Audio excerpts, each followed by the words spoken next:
The Sun's Dawn, Book 2 of 2920, The Last Year of the First Era, by Karlovac Townway. 3 Suns Dawn, 2920, the Isle of Artaeum, Somerset. Sothasil watched the initiates float one by one up the oasum tree, taking a fruit or a flower from its high branches before dropping back to the ground with varying degrees of grace. He took a moment while nodding his head in approval to admire the day. The whitewashed statue of Sirabane, which the great mage was said to have posed for in ancient days, stood at the precipice of the cliff overlooking the bay. Pale purple prosciutto flowers waved to and fro in the gentle breeze. Beyond, ocean and the misty border between Artaeum and the main island of Somerset. By and large acceptable, he proclaimed, as the last student dropped her fruit in his hand. With a wave of his hand, the fruit and flowers were back in the tree. With another wave, the students had formed into position in a semicircle around the sorcerer. He pulled a small, fibrous ball, about a foot in diameter, from his white robes. What is this? The students understood this test. It asked them to cast a spell of identification on the mysterious object. Each initiate closed his or her eyes and imagined the ball in the realm of the universal truth.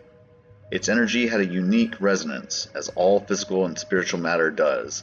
A negative aspect, a duplicate version, relative paths, true meaning, a song in the cosmos, a texture in the fabric of space, a faucet of being that has always existed and always will exist. A ball, said young Nord named Wellig, which brought giggles from some of the younger initiates, but a frown from most, including Sothasil. If you must be stupid, at least be amusing, growled the sorcerer, and then looked at a young, dark-haired Altmer lass who looked confused. Lilatha, do you know? It's Grom, said Lilatha uncertainly. What the Drew meth after they've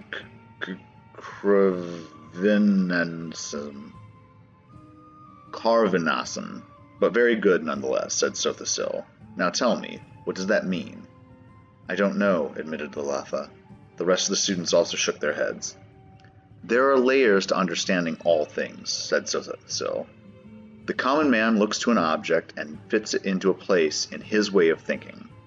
Those skilled in the old ways, in the way of the Sijic, in mysticism, can see any object and identify it by its proper role. But one more layer is needed to be peeled back to achieve understanding. You must identify the object by its role and its truth and interpret that meaning.